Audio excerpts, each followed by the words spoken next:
Hello, everyone. Welcome to episode 10 of the Next Gen Bets podcast. I took a walk, take a walk, take a walk. So before we start, I want to show everybody what I did.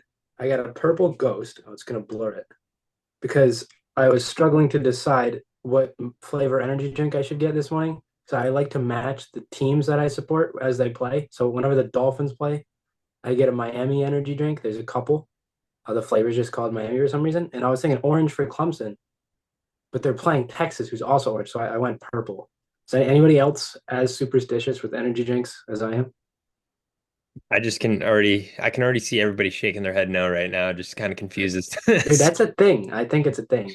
Maybe you're making it a thing. Maybe it will be It's a thing. I don't know if it's a thing though. I don't do it. I do shirts. shit. Like Yeah. I wear clothing. That's what I do.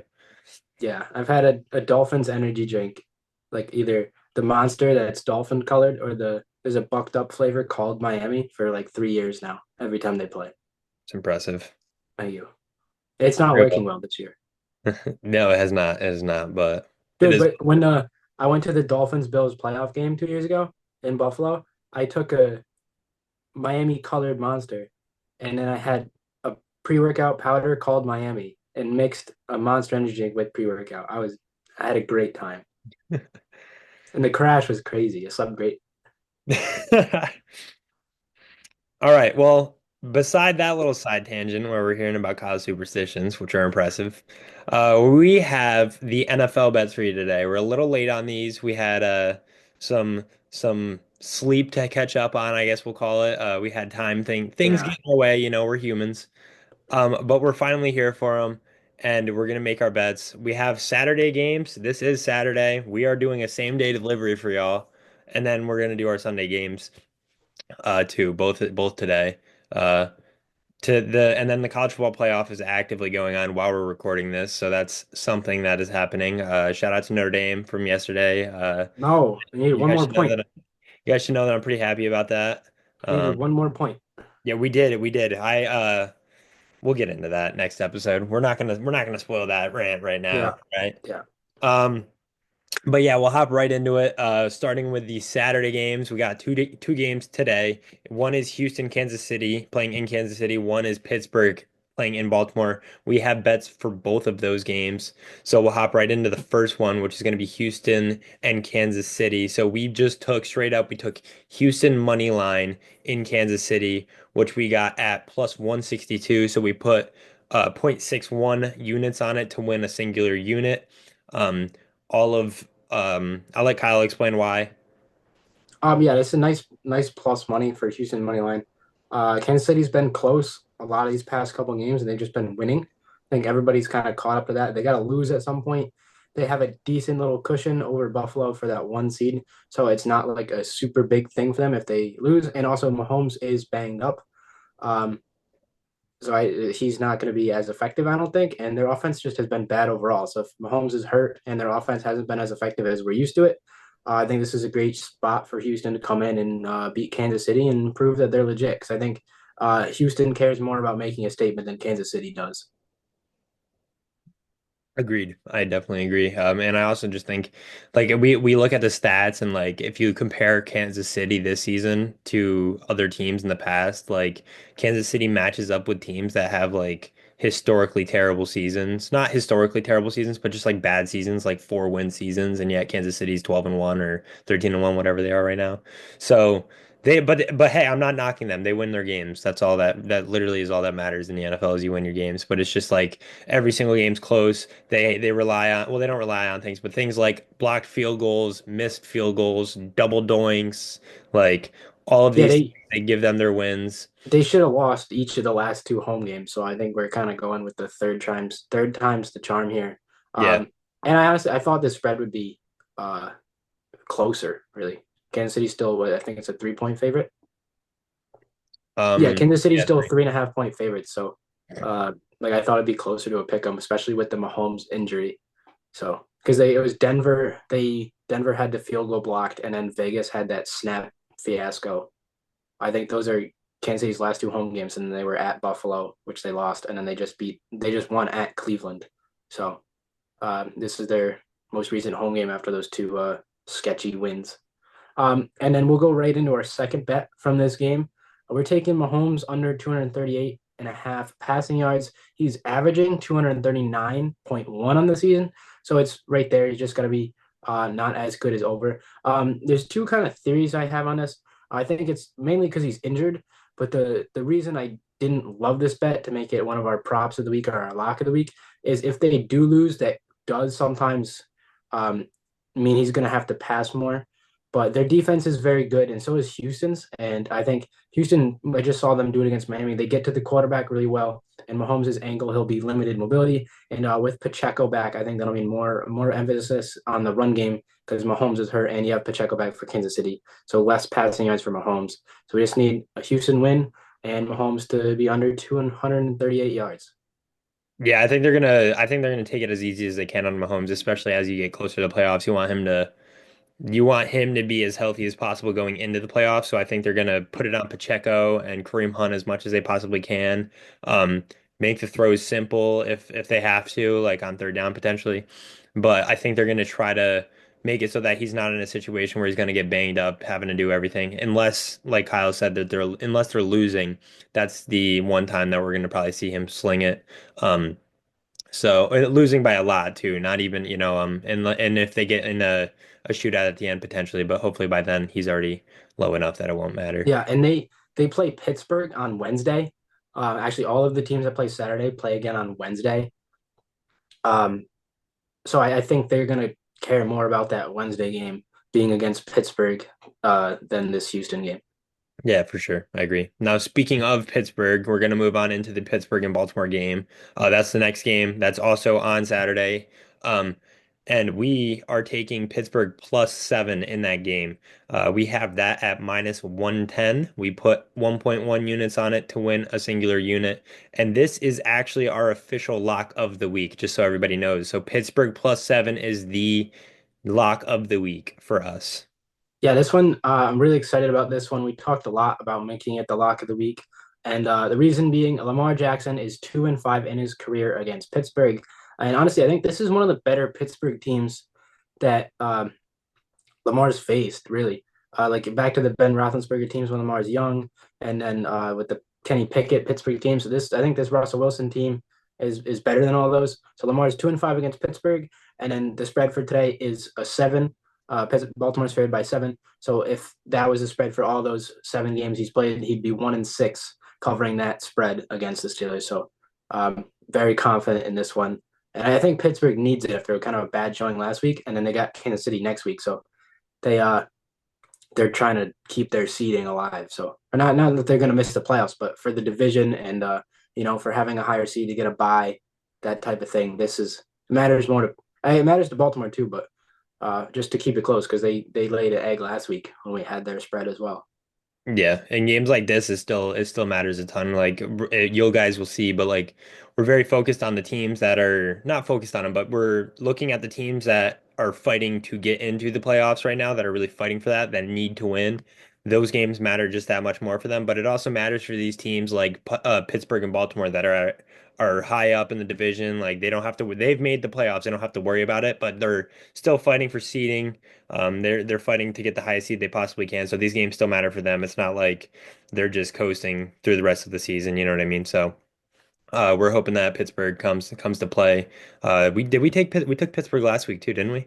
Yeah, against Philly because they Pittsburgh is good against the spread on the road. So Yeah, they're 5-3. they're one of our favorite teams. They're kind of like the Broncos. They're one of our teams that we like to bet on against the spread. Yeah, we got certain teams who are like Cincinnati we like on the road, Pittsburgh we like on the road. Pittsburgh's been good against the spread overall, but Yeah, on the same with road they've Denver. been Denver's better. been good against Denver's the overall. Denver's been good at home, I believe. Yeah. They've been better. And then we just like hating on Tennessee overall, really. Yes. Yes. Um, Now, sliding into Sunday, we have the first game. Now, the first game is the it's New York Giants playing in Atlanta against the Falcons. And this game's a huge game because Penix is playing this is his first career start for him. He's taking over for Kirk Cousins, which we all found out because Kirk Cousins has been playing pretty mid this year. They're like, you know what, we're gonna bite the bullet. We're gonna put Penix in, and we'll see what he can do. So this is going to be his first start, and he's playing against the New York Giants, which is a great team to have your first start against. Um, but we Yeah. have two player props for this game, and then we have a straight bet off of a spread bet. And so the first player prop that we're going to talk about is actually our player prop of the week, which is another weekly special. So we got back-to-back weekly specials here for you guys. And this is going to be Bijan Robinson over 88.5 rushing yards, which we got at minus 118. We put 1.18 units on it to win 1 unit. Yeah, the Giants have the second worst rush defense in the NFL, only behind Carolina. They allow over 140 yards, rush yards a game. So we have Bijan's line at 88 and a half, and then we also have Tyler Algier's line at 36 and a half. So if you add up those two, that's well under the 140 the Giants allow. So we're taking both of those Falcons running back lines to get over their lines to get us having a good weekend against the Giants with their terrible rush defense. Starting the rookie quarterback, the thought process here is that they don't need him to throw too much. Like we said, the Giants are bad against the run, and they've got good running backs. So probably a lot of handoffs, and then you'll move into play actions for Penix to start slinging it around, which we all know he can. He was really good in college, and he's one of the older rookies. So we see the success Bo Nix had. I think Penix will have the same success because he's experienced in college, and those two guys play each other a couple times in college. Um, and honestly, I thought Penix was better than Bo Nix in college. So Yeah, uh, I think Penix is a good overall quarterback. He's got the intangibles that you want. He's good yeah, at like reading this the is defense, probably making smart decisions. like I think the only times I've been excited to watch the Giants play is when they've been playing somebody I want to see play. The first time they played Jaden Daniels, I was excited because Jaden Daniels is cool, and now they're playing Penix, so I want to watch Penix play. And it's fun to watch those like the cooler players that we want to see succeed go against a team that's just so bad. Yeah. So, Yeah. I'm a fan of Penix for sure. but So also I don't Jaden Daniels. I don't think the Falcons' struggle this year has been Kirk Cousins' fault. No. Like, did you see the Kyle Pitts until yesterday didn't know that they made Penix a starter? So your tight Really? end's that unaware of what's going on behind him, Yeah, that's and insane. it's the quarterback's fault. So there's clearly some sort of disconnect going on there. There's something going on in the locker room that nobody knows about or with the coaching Yeah. staff. And then That also, so from that game, we have Bijan over 88 and a half rush yards, Algier over 36 and a half rush yards. That's at minus 117. And then we're also taking Atlanta minus 8.5 at minus 110. So that's 1.1 units to win one. Um, Giants are 2-3 against the spread on the road. The Falcons aren't very good against the spread at home, but we're kind of betting with Penix here. And I think they're just going to run them out of the game. I see them easily winning by 10.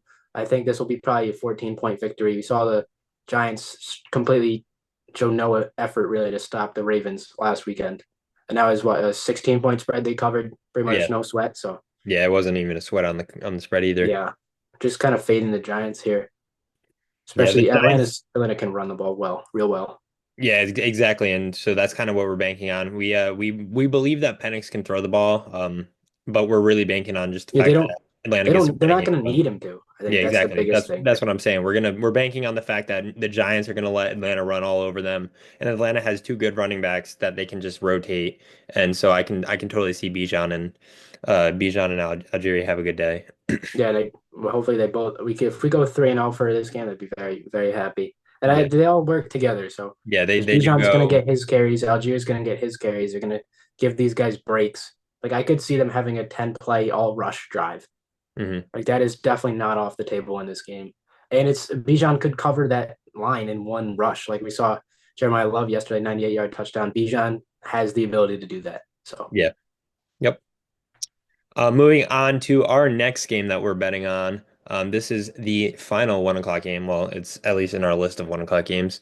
We have the Arizona Cardinals playing against the Carolina Panthers. Um, and so we have the Arizona team rushing total, which you know is one of our favorite props to bet on. We have over 132.5 for Arizona team rushing yards. We got that at minus 117. So we put 1.17 units on it to win 1 unit. Um, and then I'll kind of let Kyle explain this because this is his cup of tea. He likes this kind of bet. yeah, I do. You probably were wondering why didn't I do this on the Falcons game? Well, it's because this one's a lot better. The Carolina Panthers allow over 170 rush yards per game. Arizona rushes for over 140 rush yards per game, and the line's 132 and a half here. So that's just the math is math, and that's just too easy for me to not take this one. Um, the only thing I don't like about these bets is they are always like minus 120 to minus 115 range. This one's minus 117, so not the best value as far as that goes. But I like this one a lot. I think it's especially the way they run the ball, Arizona. Like they'll use the receivers on like sweeps and stuff. And with Kyler Murray and James Conner, I just think it was easier to just bet the team than to, single out players like we did in that Atlanta game. But I like this one a lot. I like this bet style a lot. And this is one of the things like it's usually only offered on Caesars or ESPN Bet. And when other books don't have this, that into my mind means it's good. If that makes sense. Like there's a reason FanDuel doesn't offer these props. A, because not a lot of people bet them, but B, because I just think this is a bad line. They allow 170 and the other team rushes for 140 and you're giving it to me at 130. I'm gonna take that pretty much every time. So Yeah, exactly. Exactly. and then Um, pretty much this 1 o'clock week this week isn't very great. So no, we're only betting the two games. Detroit versus Chicago should be a good divisional game. I heard some people talking about betting against Jared Goff outdoors, but I really just can't put money on Caleb Williams because they're just awful. That's more of a next year thing. Cincinnati's playing Cleveland at home. If it was Cincinnati on the road, I'd probably take the spread. We like Cincinnati on the road, but and I don't know who Cleveland's playing at quarterback, so I just didn't really want to I touch think that I one. think DTR. That's Is what it I heard. DTR? That's what I heard. Yeah, that one. I mean, it's a 9 point spread for a team under 500 is just not something I like. Like just that Yeah. concept. If it was a touchdown, I'd probably take it. But to have Cincinnati win by 10 when they're very bad against the spread at home this year. So and then we got the Rams at the Jets. I think the Rams win this one, but the Jets have been stingy the past couple weeks. I'm just kind of gonna let this one be. And then we have Tennessee and Indy. I think Indy would be the pick here because they need to win for their playoff hopes. But as a Dolphins fan, I need Indy to lose. So I just didn't really want to touch this game. And is Will Levis fully benched for this one? Do we know anything about I don't that? know for sure. I don't know. They're just like both options are bad. So Yeah, I mean, I will say I think Will Levis is ass, but so is he Mason. is. He So is.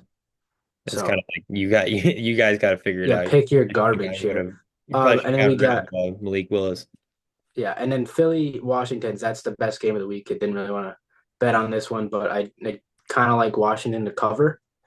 Uh, it's a 3.5 spread, but it's too tight to bet on. I think really like Yeah. Washington money line could be a play if you want to bet on every game if you're one of those people, but just leave this one alone. Just enjoy it. It should be a good game. Hmm. But then 4 o'clock window is a bit better. First bet in the we got two bets in the 4 o'clock window. We got what four games going on in this 4 o'clock window. We got two absolutely garbage games. Jacksonville in Vegas. That's pretty much the tank bowl. They're gonna just both try to lose that one, I think, for to try to get draft stock. But we are gonna take Brian Thomas in our touchdown parlay. We're taking Brian Thomas over 72.5 yards combined with him to get a touchdown at plus 170. That makes it plus 245. So we're betting zero point 0.4 of a unit to win one there. Nice plus money play. Brian Thomas has been over 75 yards in the last four of the line, 72 and a half. And he scored two touchdowns last week. He scored 8 on the season in 14 games. And so that's, over half of the games he's played, he scored a touchdown. And his line to score touchdowns plus 170. And they're playing a garbage team. So really like that little parlay we got there. Yes, I agree. It's gonna be solid. And you said that was a TD of the week, right? You said that? Yeah, it's a TD of the week in a parlay. Not the parlay of the week though. No, it is not the plow. I repeat, it is not the plow. But I'll tell you the plow since we're on topic of it. Um, Yes. so the plow this week, we took a conservative approach. Normally with the plow, we hit something with pretty good juiced odds, because it's a plow, it's a parlay. But we took the approach that we took last week. If you guys remember last week, we didn't save our week, but we made up for the struggles of last Sunday on Monday with a similar parlay to this. So we have Tampa Bay money line and Arizona money line in a parlay together. And that's going to it's a 120 odds positive, so it's positive odds, and we put 0.83 units on it to win 1 unit. So that's a very it's plus money parlay. It's conservative, um, but I like both of those teams to win that game. So I do like the parlay overall. And that's both teams need to win each of their games. Both Arizona and Tampa Bay need to win their games because they're still in the hunt for the playoffs. They're trying to secure their spot in the playoffs. So those are must-win games. Kind of like I said earlier, the teams that are trying to make the playoffs, it means that much more to them. So we're kind of betting on that this week, and that's why that's our plow. Yeah, and last week we saw was it Minnesota won and Atlanta won. That was our parlay, and that one was much more plus money and or much more minus money. That one was minus money. This one's plus money. So if you like that. Hmm. And then our last bet of the 4 o'clock window in the game that I'll be staring at for 4 hours, we have the San Francisco 49ers and the Miami Dolphins. We are taking Devon Achane over 5.5 receptions. So that's plus 102. So good value in that one. Achane's hit in the last three. And really, the only times he's missed this line or not come close to it is the times the Dolphins have blown out the other team. So that was against Vegas and the New England Patriots. And then they're not going to blow out San Francisco. Miami, we've seen Miami struggle. He hit this line against the Texans, and they were awful. So basically, whenever the Dolphins play a somewhat decent team, they love these screen passes, the swing passes, the check downs, and that's Devon Achane. He's really been the Dolphins' best receiver for most of the season. This line was plus 102 on FanDuel, but it was minus 106 on Caesars. So to me, that means we got not only do we get good value by getting the 102, not the minus 106. Caesars meat thinks it's more likely to happen than not, and I agree with them. So we like this one a lot. Oh yeah, certainly. And I trust Kyle's judgment on the Dolphins. I let him do the research on the Dolphins because he kind of knows it's all stored in his brain. So I let his brain do its thing, and then I just kind of listen to him. You got to trust Yeah, the process with him. I think my only complaint about this game is it's at 4 instead of 1, and the Dolphins play at 1. Like that's messing up my day. It's an Hmm. extra 3 hours I'm gonna have to wait on Sunday. Exactly. And then depending on how today goes, you might be extra salty. So Yeah, I might be antsy by this point because our bets aren't doing good, yeah, exactly. or well, hopefully they're doing good, and I'll be super happy, and then I'll be even more happy because the Dolphins win because we're still alive for the playoffs. Hope everybody knows that we're not done.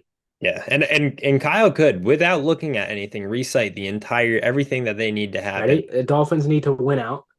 The Denver Broncos need to lose out, and the Chargers, or I'm sorry, the Indianapolis Colts need to lose one of their final three games, being against the Titans, the Giants, or the Jacksonville Jaguars. So I think that's my biggest issue. But then the Broncos play the Bengals and the Chiefs.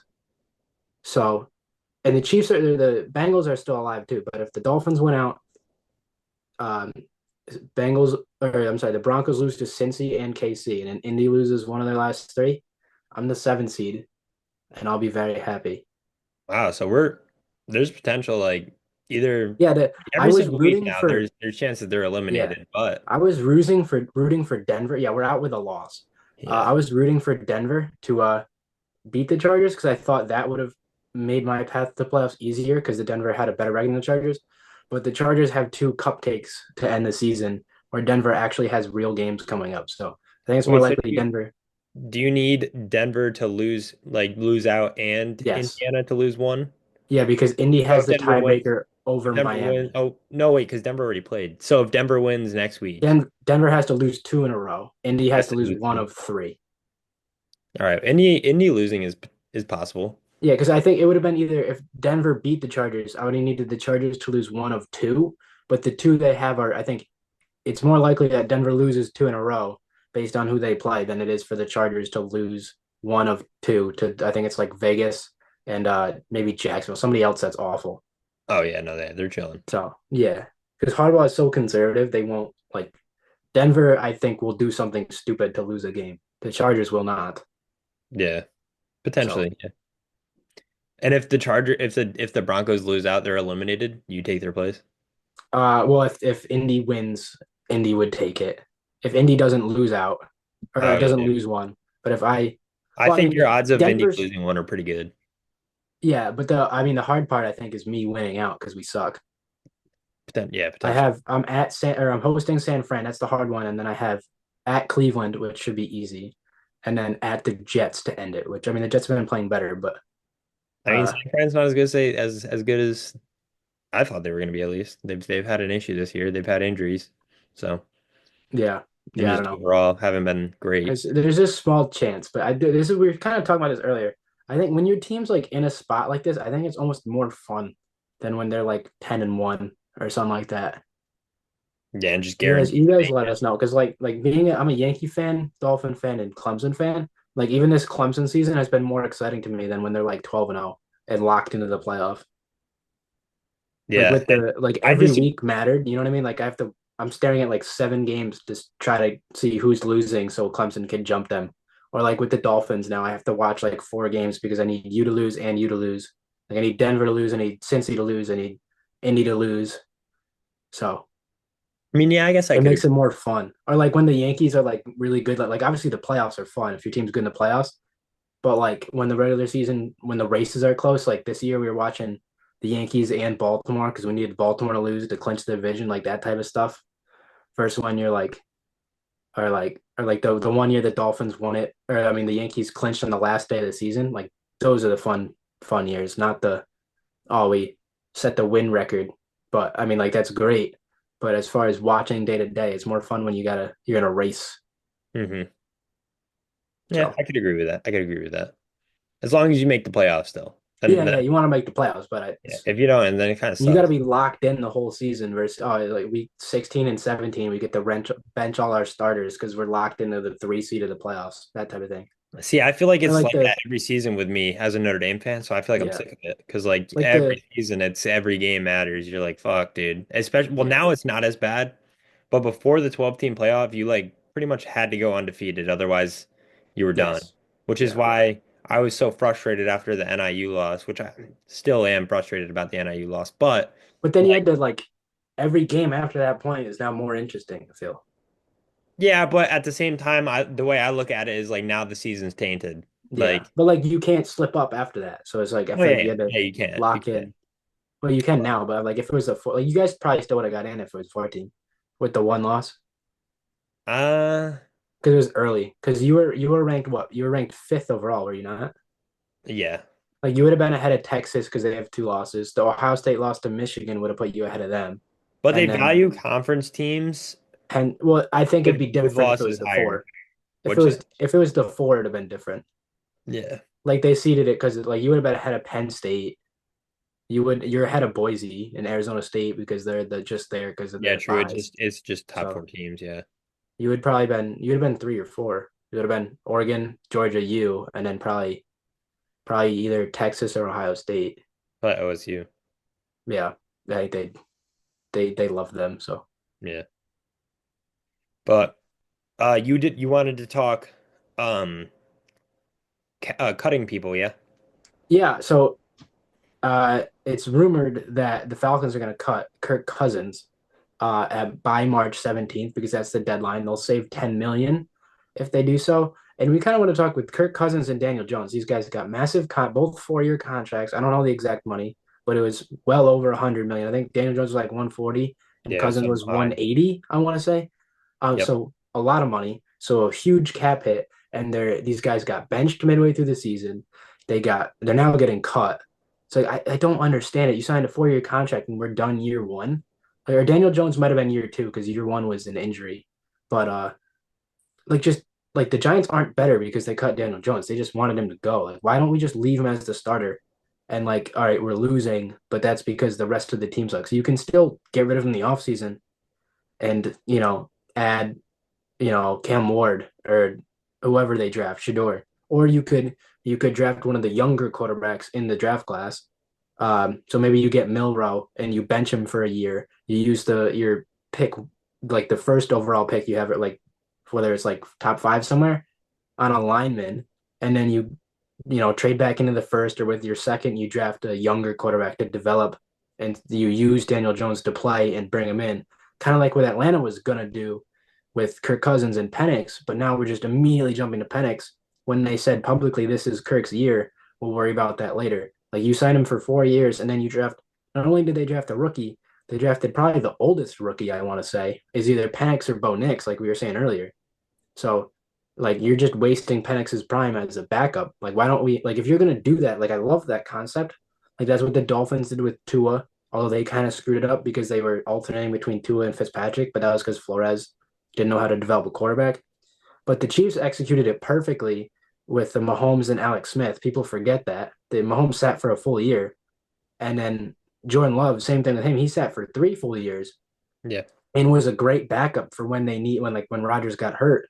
And now they have Jordan Love who's still young falling out. Like I don't get why we don't like you say you're gonna do it. It's a good concept, and then you screw it up. Like the Dolphins screwed it up by alternating with Tua and Fitzpatrick, but it worked out. And now we're doing this with Kirk Cousins and Penix already. Like this, if they did it year two, it's okay, I think. But immediately, it's like why? And the Giants could have done it with Daniel Jones and whoever else they bring in to like slowly work them into taking over. And you're just gonna like now all the pressure is gonna be on whoever they draft because not only do they not have Daniel Jones anymore, you have to be better than him because he got paid all that money, won a playoff game, and then dipped. But now you don't even like you have to start. They don't have a quality starter on the team. And the local radio was saying they might bring in Darnold to do what you could have had Daniel Jones do and be the bridge for the quarterback. Like why would you pay And you're somebody gonna else have when to you pay had it? Darnold. Like you'll have to Like pay but Darnold you too. and you're still paying Daniel Jones. Exactly. Yeah. Well, that's my And it's thing because but Minnesota's doing it great too. They have Darnold as the bridge and they brought in JJ McCarthy and they were going to start Darnold until McCarthy's ready. Like yeah, that's that's perfect. how I it don't should be get done, in my opinion. Because it's the then best way to do it. now, for Like I think example, the Rams are going to do it with Matthew Stafford and whoever they draft, like, and not immediately, but in the coming years, like as Stafford, like they're smart enough to do it. yeah, they The should. the It's Niners pretty smart much to did do. it with Brock Purdy. Like he And was the Garoppolo, backup, yeah. and then they developed him. And then when it was his time to go, he took over, and he's the starter now. Yeah, exactly. So And I don't get it. I don't get like it's what 320 million wasted, like yeah, 140 to Daniel Jones, 180 to Kirk Cousins yep. on guys you're gonna cut. Yeah, just to Like you cut have them crazy. 3 more years of Kirk Cousins that you cut him for, that you're paying for. Like you still got to On the pay it. first year, they're gonna cut him. Yeah, it's And crazy. And he's been bad, but you can't tell me that's their main issue is their quarterback play. They're just a bad team. yeah, Like exactly. they're bad overall. Yep. Kind of like SMU right now, just bad overall. Yeah, dude, that's kind of frustrating. Yeah. It's kind of messing with our Jesus Christ. It's kind of messing with our bets. Yeah, they've done like 3 picks and they fumbled, but it got overturned. It's been bad. Yeah, it's been rough. I've So been holding in a like complete flip out because we're doing this, it's but I pending. really wanted to just like I got my chair here. I just wanted to like fall back and just drop out of screen because like if it was a Clemson game, I'd be losing my mind right now. Yeah. Well, hey, the Clemson They're a game's second next, half so I'd team settle though. down. SMU is a second half team. So Yeah, hopefully they better be because we need them. We need dude, them. Penn State has not moved the ball. It's all Yeah, off except for this turnovers. drive. No, because it was a turnover on downs, Oh, I didn't see and it. he got I've he been got focused. I've sacked been on locked in on fourth the down. podcast. I got this split screen, so if my eyes shift this way, it's because I was watching football. See, I have to cock So my head, so I haven't been doing yeah, it. it's such a temptation. It's probably a bad setup. Probably, but it's good Yeah, for the viewing experience. it's But good for me, bad for the visual yeah, of the yeah, pod. yeah. But watch us on Spotify, and then you don't got to see me looking at everything else Yeah, besides the exactly. Listen camera. to us on Spotify. You don't even know that's happening. Do Exactly. both. Listen to it on Spotify, watch it on YouTube, check out the Uh-huh. shorts. We've been cooking with the content. We're trying Yep. here, We've been doing our bringing out some best. shorts big time. Our short form content has been ramping up, so that's fun. That's exciting too. And make sure to follow us on Twitter because we're gonna announce that the Steelers game's the lock. Because this Yes. video will be up pretty much barely by the time that game starts. So you may not get the podcast in for those Saturday games. But we Yeah. tweeted those bets. We're pretty much gonna tweet all of our bets from now on. Yeah, we've become Um, very active on Twitter, so or yeah, X, whatever. So whatever you want to say. definitely go over and follow us on there. It's NGB underscore podcast. Go follow us there. That's Yeah. where we're gonna be active, not only posting all of our bets, but active during games. We tend to be active. We were very active during the Notre Dame game yesterday. Yep. We'll continue to be active during the rest of the college games today, when we're not doing this, and then Yeah, we also the got NFL big, games. big fandom interests going on. So I got my Clemson game. Connor's got his Tennessee game later. Hmm. So you'll just get some personal tweets from us. No, definitely. I haven't gotten personal, but Penn State just scored. But I have been responding to some people on Twitter that just have some outlandish takes. So, We try. So you know, get us in a debate. yeah, We exactly. try to respond. Yep. But yeah, so check that out. Check out our YouTube shorts or TikToks, whatever, we're getting over there. That way it's shorter. That way you guys can, if you guys have a certain game you're interested on, we'll hit you up there. Basically, you can just look and find it, and it's going to be right there for you. Um, but yeah, we're trying to we're branching out, slowly but surely we're getting there. So, um, that's all I got for this episode. You are all set, Kyle? Yeah, I got nothing else. I'm actually trying to put in a tweet about how bad SMU is right now because we haven't been posting about this game because we're doing this. So Yeah, see, so that's the grind we'd be on. it is. But anyways, you guys have a great rest of your day. We'll catch you guys early this upcoming week. It's gonna be in a couple days actually for you guys, and it's gonna be great because we'll have college to recap and NFL to recap. So it's gonna be amazing. So Yeah, we'll this see is you really a guys then. football holiday. Yeah, this Like is really today's, amazing for football. This is great for us. This is great for football. This is great for the fans. So we'll see you guys early next week. We'll catch up with you yep. guys. We'll have tons to rant about. We'll have I tons to think talk we're about. gonna have to pull off an NFL Christmas special because we did one for Thanksgiving, and there's Yeah, games on Christmas. yeah. So expect that So, too. Expect that too, and I everyone. believe there's NBA on Christmas, so maybe we'll dabble into that as well. Yeah, maybe because we're gonna have to branch out when the football season ends. So we might as well Yeah, practice now. it's beautiful right now, but the end is near Yeah, of exactly. football. So we'll see what happens. But Yeah. anyways, you guys have a good one. Have a good weekend. Enjoy the slate, enjoy the games, and we will see you guys early next week with the Yep. results and our reactions to all of this. All right. So we will see you guys then.